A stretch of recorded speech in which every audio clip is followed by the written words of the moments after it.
Hi you guys. Welcome back to the channel. Welcome for those who are new. My name is Fransica Brackin John. Hi. Welcome to the channel, you guys. The Lord gave me this message, right? And he said, listen, you guys.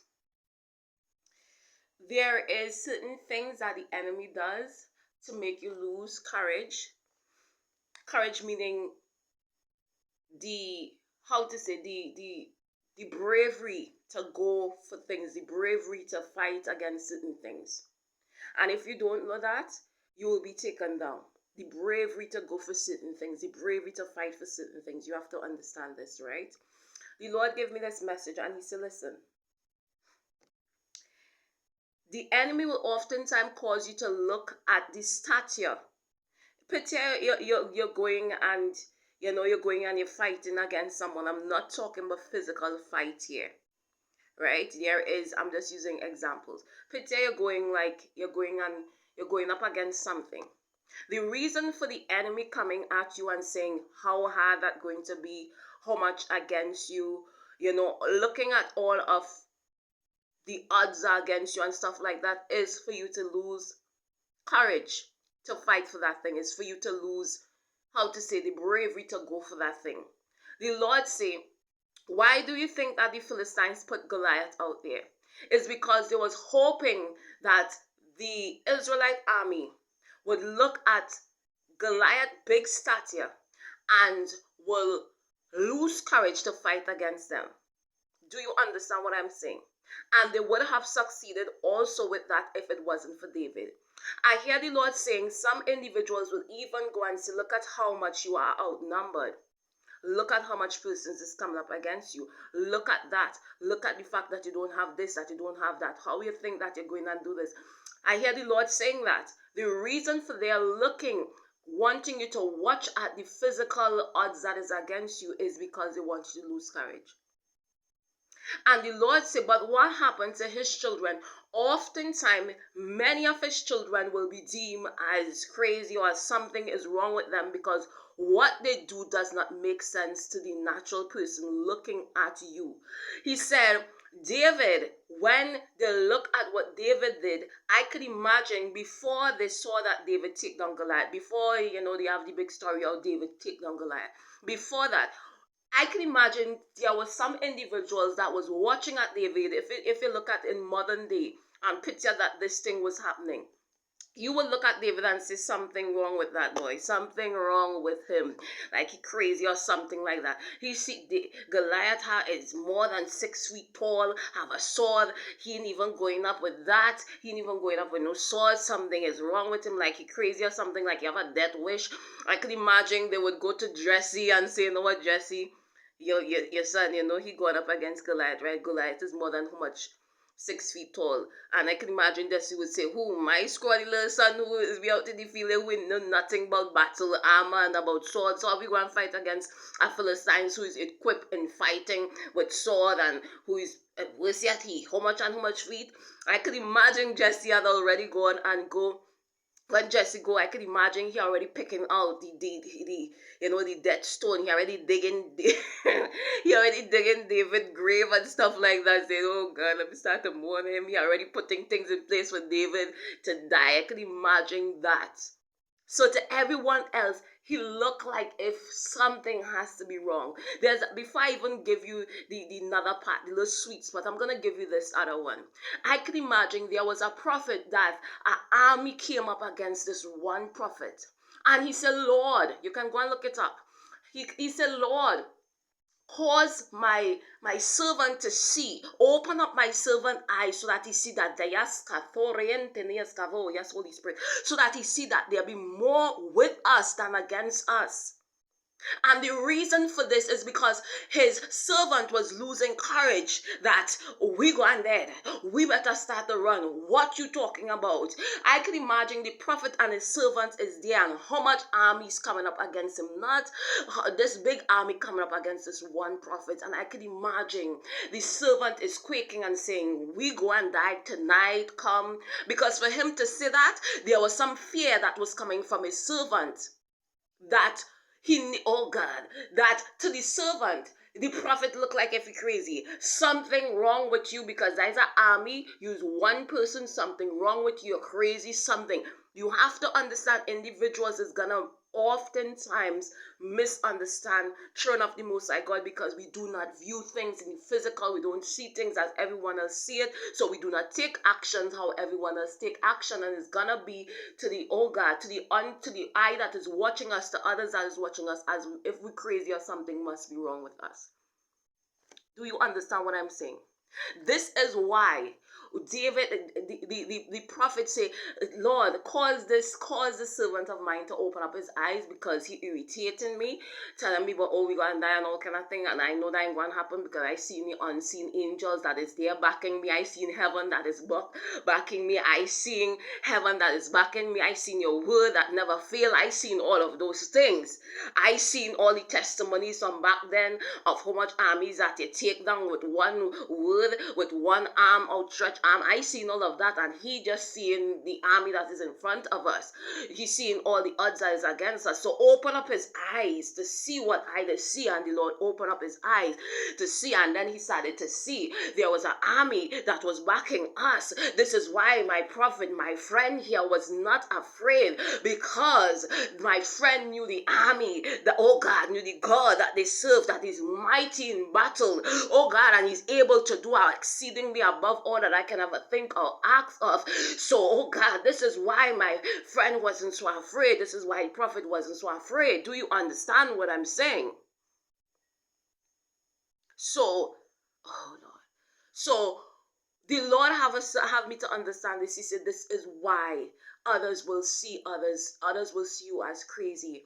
He said the reason for them wanting you to see things in the physical eye, they want to damage individuals' spiritual eyes so much.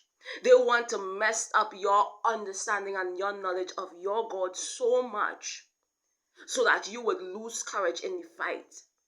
You will lose courage in the fight. This is why oftentimes when you are praying and you're dealing with the word of God, and you're sending out his word into the atmosphere, and you're blocking things, and you're pulling down things, and you're rebuking things, and all these kind of things, oftentimes when you don't see instantaneous manifestation of that prayer that you have been praying, or the Lord doing something, the Lord could be using all of these stuff that you're going through to help shape you and to help make you, so he might not, how to say, fix the problem instantaneously, because the Lord does things for a reason. Sometimes he causes problems to stay for a reason, and it's not because your prayers is not effective, but because he's doing something. He see all of the adversities and all of the affliction that you are going through, that, oh God, as David say, it was good that you were being afflicted, sons and daughters of the Most High God, because through your afflictions, now I can see my child whom I formed before, oh God and my Redeemer, before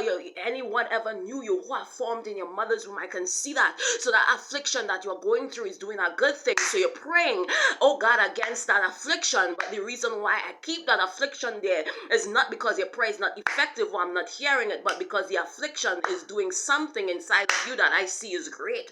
And I want that affliction to do it inside of you. So I'm allowing it to stay. But what the enemy hopes that you will take away from the Lord, not manifesting and stopping or blocking or doing certain things for you instantaneously when you pray, the enemy hopes that you will look at that and say, Lord, then you ain't have no, how to say, there is no, I have no power in prayer, so I might as well give up praying. Do you understand what I'm saying? I might as well give up praying when you have power in it. That is what the enemy hopes. The Lord does things for various reasons, saints of the Most High God. If you do not understand why, go and ask him. Ask him to open up your understanding as to what you're doing here, because it's not making sense to me, Lord. It seems like my prayer is ineffective. It seems like this. It seems like that. Let him give you the understanding as to why he does certain things. The Lord does not answer, seemingly does not answer certain prayer. He allows us to go through certain things as a way of dealing up with us, our spirit, as fixing something that is in us. He see it was good that be affliction. He see the affliction doing good inside of us. Do you understand what I'm saying? So the Lord don't want you to view prayer as ineffective, but the enemy wants you to view it as ineffective. This is why when some of you are praying away big storms and big things, and you're using the word correctly, and you have the faith behind it, and it does not manifest, the enemy hopes that that will encourage you. Do you understand what I'm saying? So why the reason why the enemy would like for you to watch at things and how big it is because the enemy wants to lose courage in him. And I hear the Lord saying, when view things from his perspective, view things from his perspective.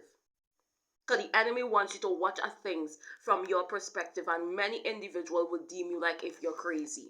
Do you understand what I'm saying? David had to be crazy to go up against Goliath. But David was not viewing Goliath. The Lord said David was not viewing Goliath as this big giant. He was viewing Goliath through the eyesight of the God that he served. So Goliath seemed like nothing to him. The prophet was viewing things from the army that many could not see. This is why when those armies come up against him, he was not shaken. And the Lord said, the reason why David won the battle is because he went not in his own strength and in his own might, but in the understanding of the God that he served in his might and in his strength. And he saw something, he saw great things that no normal person could accomplish in his life, because he was not giving credit to his own strength or whatever. He did not go with a sword, he did not go with this. He went through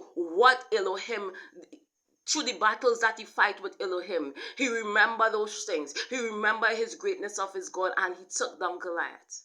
And I hear the Lord saying, when great things is coming up against you and in the spiritual realm, yes, you can't win the fight, but the Lord said, don't try to do it in the physical realm. You was not meant to fight in the physical realm like that. And yes, faith without works is not, and you have to also pray, but go at that thing, and yes, that is effective. But you have to ask the Lord how to do it in the physical.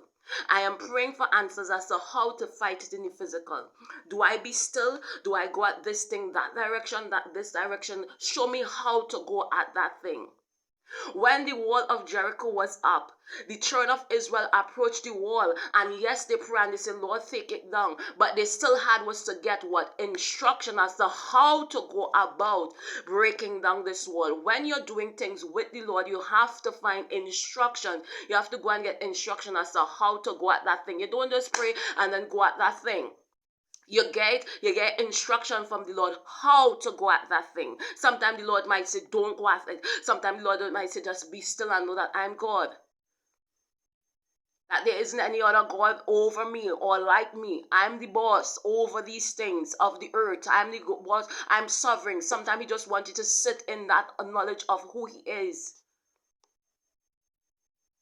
When you pray also, when things is coming up against your eyes and the Lord might give you an instruction to do something and it seems like nothing changing or whatever it is, the Lord, he wants you to do this, go and reassure you, strengthen back your faith in that area.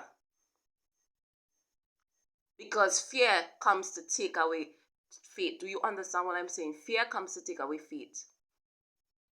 It comes to take away trust. So you have to go and each day fight against the spirit of fear with the knowledge of the Most High God. He has not given me a spirit of what? Fear, but a spirit of what? Knowledge, wisdom, and understanding.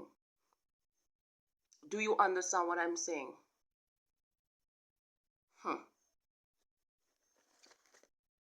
David accomplished that because he remembered how he fought with the Lord, and he got the courage to fight against things that seemed so big and bad. But guess what? He did not fight the way how everyone else fight.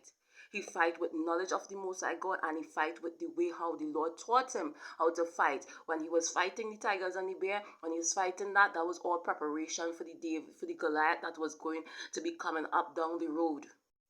Some of you, all the afflictions that you're going through is just preparing you for greater battles that is coming up, that you're going to use that same wisdom to take down great and mighty things. You're going to use that same faith that you had when you was facing those things to take down this big thing. And for others who see your courage with doing certain things, you're going to be deemed crazy because they do not know that they don't know what you know. They don't have the wisdom that you have about the Lord. Stay blessed, stay strong. If you're new to the channel, remember to share like and subscribe. Bye guys, praise the name Lord.